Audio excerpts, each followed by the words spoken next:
Entrepreneurial Edge is brought to you by Business Banking from FNB, because small ideas can lead to big business. FNB, how can we help you? Hello and a warm welcome to the Entrepreneurial Edge. I'm Natasha Jacobs. Now, this week's entrepreneur is Jason Xenopoulos. His ventures have covered the areas of film, television, music, and even the internet. And now he's the CEO of digital marketing agency Native.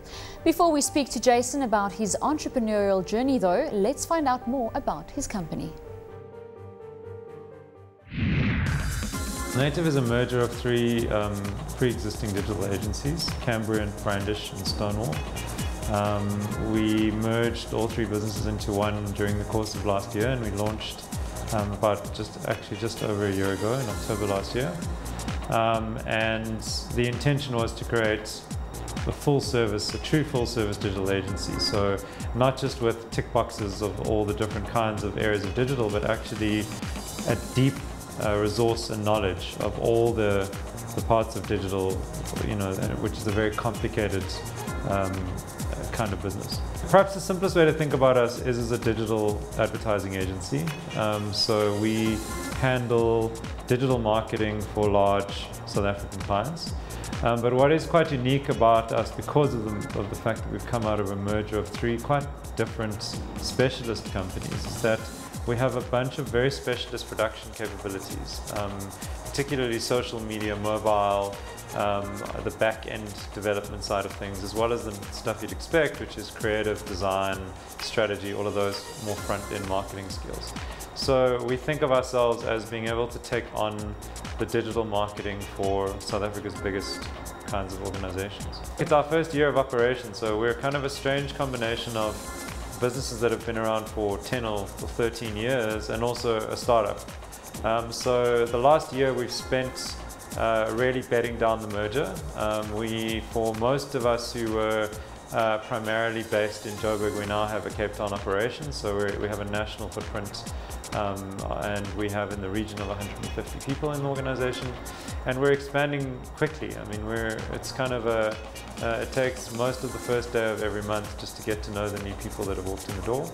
And then we have lots of other aspirations beyond that as we move into 2012 and beyond. So I think Africa is a very big area that we're interested in, as well as all kinds of other expansions in terms of the kinds of services that we provide. So Jason and I started our first business together in 1996. He was my first boss at that stage. And I think that he has a very unique and clear vision of what he's trying to build, and he has a way of inspiring the people around him to move with him into that vision. So this merger, the idea of a merged entity was his. He approached a number of players in the market, people that he had connections with, largely from previous businesses. And I think he's a very inspiring leader, and he's somebody that people are naturally moved to follow. And I think that's a powerful force to have in an organization. And I think he's been in digital a very, very long time, and has focused on a whole lot of different areas that he's listed large digital organizations. So he brings a lot of that business experience to the party as well. And I think the combination of those things makes him an incredible entrepreneur. Well, you've seen the business. Now let's welcome the man at the helm of Native, CEO Jason Xenopoulos. Jason, welcome. Hi, thank you.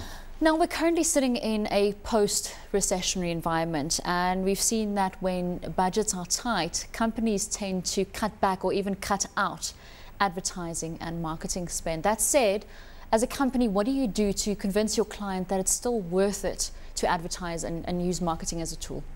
Well, I think that fortunately for us, during recessionary times, what advertisers or marketers are most focused on is ROI, return on investment. So they want to spend their marketing money where they're going to get the biggest bang for their buck.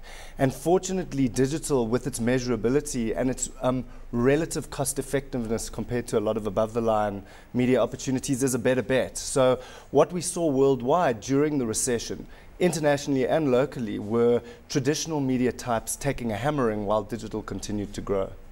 Now, that said, do companies still naturally believe in the power of marketing and advertising? How much enticing and convincing does it take when you do go see a new client?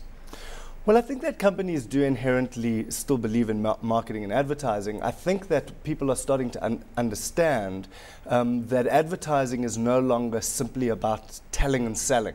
As Procter & Gamble said, it's about building relationships. And so I think what we're constantly trying to talk to our clients about is how they actually build deep and sustainable relationships with their clients that go beyond any particular campaign or any particular product message. So we need to do a lot of selling to get them to move from the old marketing mindset to the new relationship building mindset. But ultimately, I think everyone understands that you need to build those relationships in order to build your business. So marketing still exists, but no two companies are the same. How do you make sure when working with clients that you give them a unique marketing value proposition? I mean, I think actually that's probably the biggest challenge, and that you say no to organizations are the same, and that's true. But we are entering, as we enter a globalized world, so products and services become increasingly commoditized. There's an enormous amount of product parity in the market. And in fact, the only way to rise above the clutter, the only way to ensure that you aren't commoditized is to differentiate in some way. And so what we try to do with our clients is to not only market a differentiator, but to actually get them to focus their business on something that is inherently different. Because without that, I think as we move into an increasingly noisy environment, brands will get lost. In this differentiation process, how important is innovation? Innovation is vital to differentiation, because ultimately, in order to differentiate, you need to break new ground. You need to find something that is uniquely, authentically your own. And I think that businesses around the world understand that, which is why people are starting to grapple with what it means to be innovative in existing business structures. Because being innovative as a garage startup is one thing, but innovating within, a big defined corporate environment is very difficult. And I think that's one of the biggest challenges of business going forward. Now, speaking of innovation, I would put that in the same category as native, because for some reason, when you started the company, it was a merger between three existing digital entities. Why this route? Why not just go and start up from scratch? So there were a few reasons for that. The one is that in South Africa there is a huge shortage of resources. So skilled resources in the marketing space are hard to come by. Skilled resources in the digital marketing space are almost non-existent. But why? We're seeing these advertising schools push out copywriters at a dime a dozen. Is it a good skill or just skill in general? Well, I think the problem with digital is that it's moving so fast that by the time you've learnt what's relevant, something new has become relevant. So you actually need to be working in the industry constantly in order to have skills that are cutting edge. So those skills are scarce, and to have built an organization that has the breadth and depth to be a full service digital agency like Native is from scratch would have been very, very difficult and very expensive.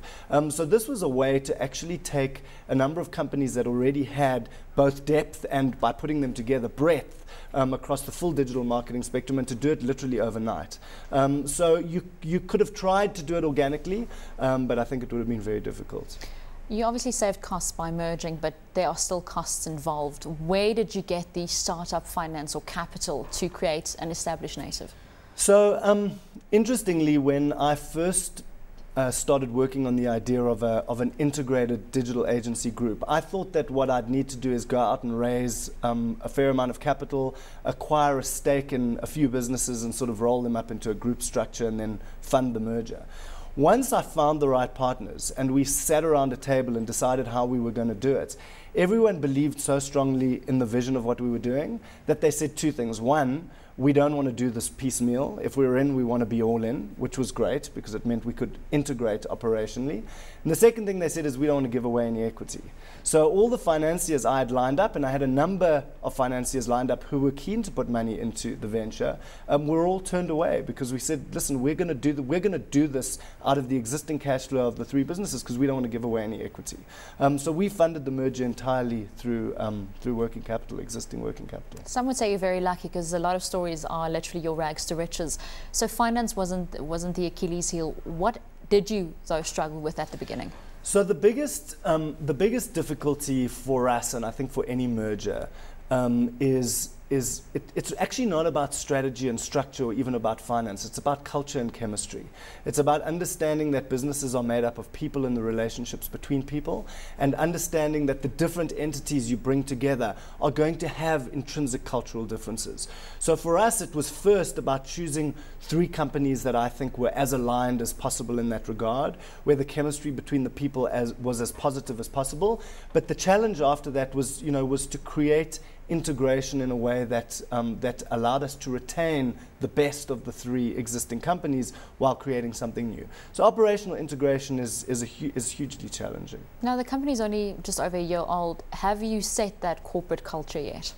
I think we have begun to set a very, very strong and purposeful native culture. So I think everyone in the organization really now understands what it means to be native. They've been a part of defining that native identity. We've been very inclusive in that process. It's at the core of who we are. I think the market is starting to understand who native is too. So I think that a lot of companies, I think, focus on products and services and so on, and culture is a secondary ambition. For us, we set about wanting to build a company with a very definitive and very purposeful culture, and we've gone about putting in place the pillars to do that. So I think the native culture is very strong. Now, besides building culture, what are some of the other daily challenges you have now? The biggest challenge is to get the work out the door. Getting work in the door, fortunately, in our industry is not the biggest challenge. I know the guys who have to go out there and sell would probably hate me for saying that, but it isn't our biggest challenge. We can pretty much bring as much revenue in the door as we can manage. But doing the work at an exceptional level, actually creating digital experiences, digital engagements for our clients that they rate exceptional is difficult. It's about crafting, it's about pushing, it's about working in areas that we have no experience in sometimes because they're so new. So getting the work out the door is our biggest challenge.